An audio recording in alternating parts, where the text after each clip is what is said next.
Hello दोस्तों, आज हम सेफ्टी हेलमेट के बारे में जानने वाले हैं।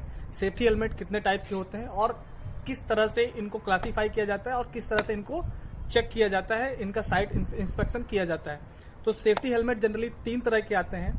जो पहला होता है वो कंस्ट्रक्शन साइट के लिए होता है, जो सबसे ज़्यादा हार्ड माना जाता है और जो सबसे ज़्यादा मजबूत माना जाता है, क्योंकि साइट पे अगर आप कंस्ट्रक्शन साइट पे हो तो किसी भी चीज़ को, अगर कोई भी चीज़ ऊपर से गिरती है तो आपको एक्स्ट्रा प्रोटेक्शन की ज़रूरत होती है। तो हम कंस्ट्रक्शन साइट पे क्लास ए का हेलमेट यूज करते हैं और क्लास बी का हेलमेट हम वहां पे यूज करते हैं जहां पे हमें इलेक्ट्रिकल का खतरा होता है। जो क्लास बी का हेलमेट होता है वो 15,000 वोल्ट पर टेस्टेड होता है। उसके साथ साथ जो क्लास सी हेलमेट होता है वो हम generally normal work, professional work के लिए पहनते हैं फॉर द कंफर्ट। लाइक अगर कोई सेफ्टी ऑफिसर है या सेफ्टी सीनियर मैनेजर है तो वो उस क्लास सी टाइप के हेलमेट को पहनता है सिर्फ साइट विजिट करने के लिए ओनली।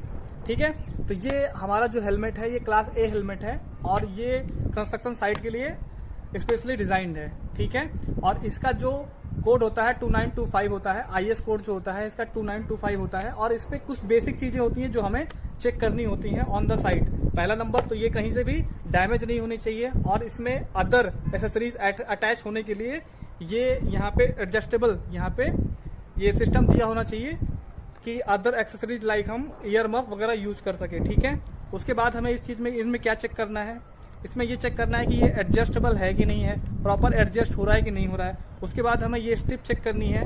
इस स्ट्रिप की जो विड्थ होती है वो 15 mm होती है और इसकी टोटल लेंथ जो होती है वो 55 mm होती है। ठीक है, और उसके बाद आपको इसमें क्या क्या चीजें चेक करनी होती हैं, इसमें यहाँ पे आपको ट्रेड मार्क दिखाई दे रहा होगा, ये चेक करना होता है। ISI मार्क चेक करना होता है और इसकी मैन्युफैक्चरिंग डेट भी आपको प्रॉपरली चेक करनी होती है। और ये किस चीज से अप्रूव्ड है, लाइक किस रेगुलेटरी बॉडी से अप्रूव्ड है, लाइक ये DGMS से अप्रूव्ड है या फिर UL अप्रूव्ड हो सकता है, CE अप्रूव्ड हो सकता है। उसके साथ साथ इसका अप्रूवल और भी OSHA अप्रूवल भी हो सकता है। सो आज की वीडियो में इतना ही। Till then keep watching, keep exploring. Thanks for watching.